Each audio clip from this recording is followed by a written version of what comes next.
আসসালামু আলাইকুম ওয়া রাহমাতুল্লাহি ওয়া বারাকাতুহু। আলহামদুলিল্লাহি রাব্বিল আলামিন ওয়াসসালাতু ওয়াসসালামু আলা আশরাফিল আমবিয়াই ওয়াল মুরসালিন ওয়া আলা আলিহি ওয়া আসহাবিহি আজমাইন, আম্মা বা'দ। সম্মানিত শ্রোতা মণ্ডলী, আমি আপনাদের সামনে আলোচনা করছি ইবাদতের অন্তর্ভুক্ত হচ্ছে কোরআন পাঠ করা।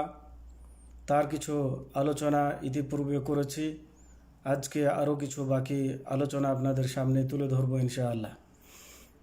আর তা হচ্ছে কোরআন পড়ুন এবং বিশেষ করে সূরা বাকারা ও আলে ইমরান পড়ুন।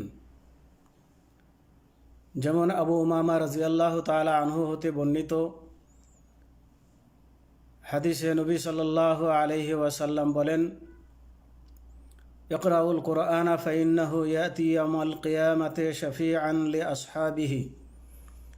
ইকরাউজ জাহরাওয়াইনি আল বাকারাতা ওয়া সূরাতা আলে ইমরান ফাইন্নাহুমা তাতিয়ানি ইয়াউমাল কিয়ামাতি কাআন্নাহুমা গামামাতানি আও কাআন্নাহুমা গায়ায়াতানি আও কাআন্নাহুমা ফিরকানি মিন তায়রিন সাওয়াফা তুহাজ্জানি আন আসহাবিহিমা। اقرأوا سورة البقرة فإن أخذها بركة وتركها حسرة ولا تستطيعها البطلة। অর্থাৎ তোমরা কোরআন পড়ো, কেননা কোরআন তার পাঠকের জন্য কিয়ামতের দিন সুপারিশকারী হিসাবে আসবে। তোমরা সূরা বাকারা ও আলে ইমরান পড়ো, কেননা এ উভয় কিয়ামতের দিন মেঘমালার মতো বা আচ্ছন্ন করার মতো বা উভয়টি যেন সারিবদ্ধ দুই ঝাঁক পাখির ছায়ার মতো পাঠকের জন্য আসবে এবং পাঠকের জন্য ঝগড়া করবে, তার মানে পাঠকের জন্য সুপারিশ করবে তার পক্ষে। এবং সূরা বাকারা পড়ো, কেননা তা গ্রহণ করা বরকত আর পরিত্যাগ করা পরিতাপের বিষয় এবং তা জাদুকরের দ্বারা সম্ভব হবে না। মুসলিম। বাতিল পন্থায় কোরআন দ্বারা ঝগড়া করা হারাম।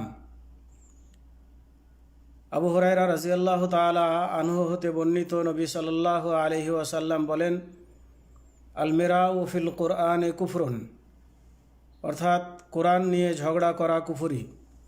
আবু দাউদ, হাকিম, হাদিস সহিহ।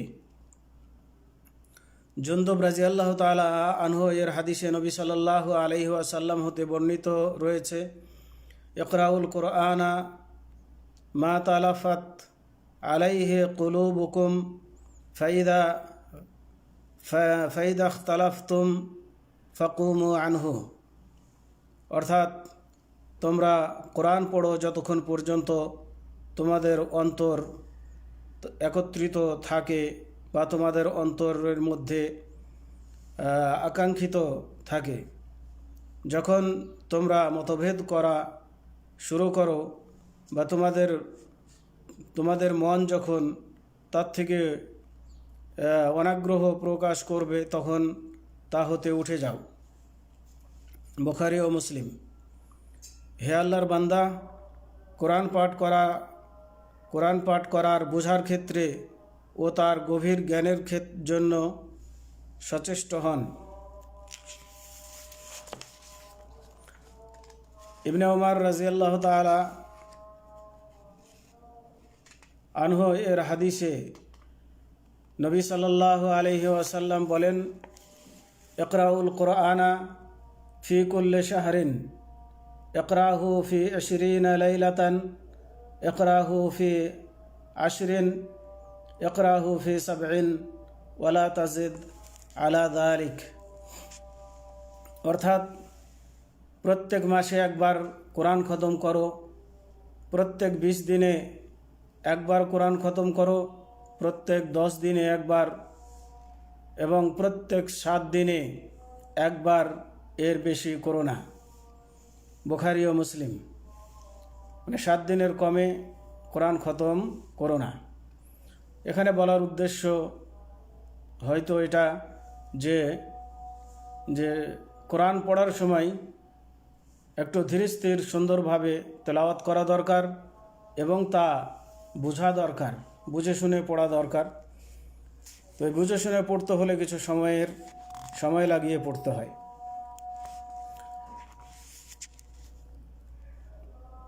নবী সাল্লাল্লাহু আলাইহি ওয়াসাল্লাম আরও বলেন, মায়ুরিদুল্লাহু বিহি খায়রান ইউফাক্কিহু ফিদ্দিন, অর্থাৎ আল্লাহ যার কল্যাণ চান তাকে দ্বীনের গভীর বুঝ দান করেন।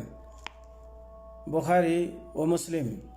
হে আল্লাহর বান্দা, কোরআনের তাফসির বোঝার জন্য প্রচেষ্টা করুন, যদিও তা সংক্ষিপ্ত আকারে হয়। আজকে এ পর্যন্তই। ওয়াসাল্লাল্লাহু আলা নবিয়িনা মুহাম্মদ ওয়া আলা আলিহি ওয়া আসহাবিহি ওয়া বারিক ওয়া সাল্লিম। আসসালামু আলাইকুম ওয়া রাহমাতুল্লাহি ওয়া বারাকাতুহু।